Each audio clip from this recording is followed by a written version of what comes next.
Bienvenue à l'émission radiophonique des révolutionnaires planétaires avec votre animateur Alexandre Timmons.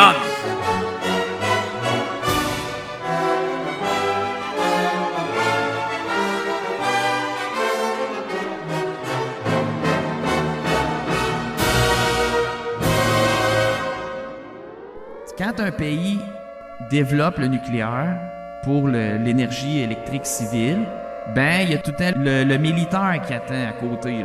Là, le militaire, les autres, qu'est-ce qu'ils veulent? Ils veulent pas de l'uranium-239. Ils veulent du plutonium. Pourquoi? Parce que le plutonium, il est plus réactif. Il explose mieux. Tu augmentes ta probabilité que la bombe, elle explose sur ton adversaire. Donc, les autres, ils attendent le plutonium. Puis qu'est-ce qu'ils font avec? Ben, ils font des plutonium balls. Le plutonium ball, ça, c'est une grosse boule, un petit peu plus petit qu'une boule de bowling, dépendamment de la charge que tu vas avoir. Puis là, ce plutonium ball-là, ben, tu la mets dans ta bombe atomique, puis elle est prête à l'emploi.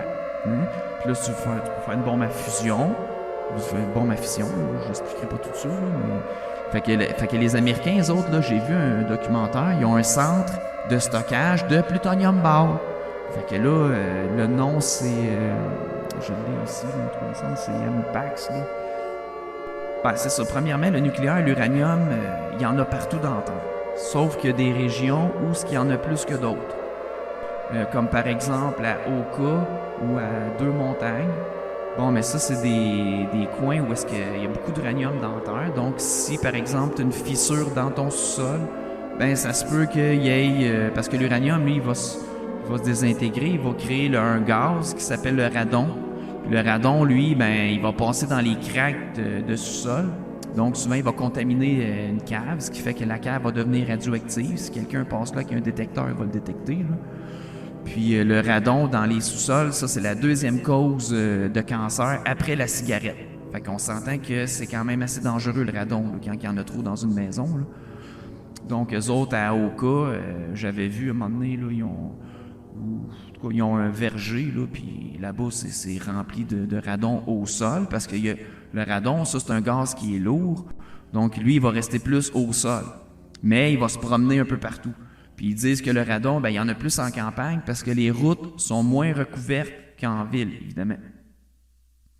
Donc le radon, lui, il va être absorbé par les plantes, puis dans les plantes, il va se transformer en plomb 210. En polonium-210, ce qui fait que les plants de tabac contiennent du polonium-210. Là. Donc, c'est pour ça qu'ils disent que c'est pas très bon, le tabac. Là.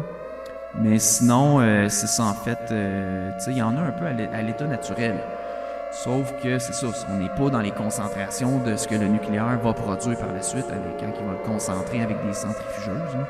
Pour parler un peu de l'industrie nucléaire russe, qui est pas reluisante non plus, parce que là, les pays, les autres, quand ils veulent des bombes atomiques, ils sont prêts à faire n'importe quoi pour en avoir. Fait que si c'est de polluer des grandes superficies de terrain, ça, c'est pas grave.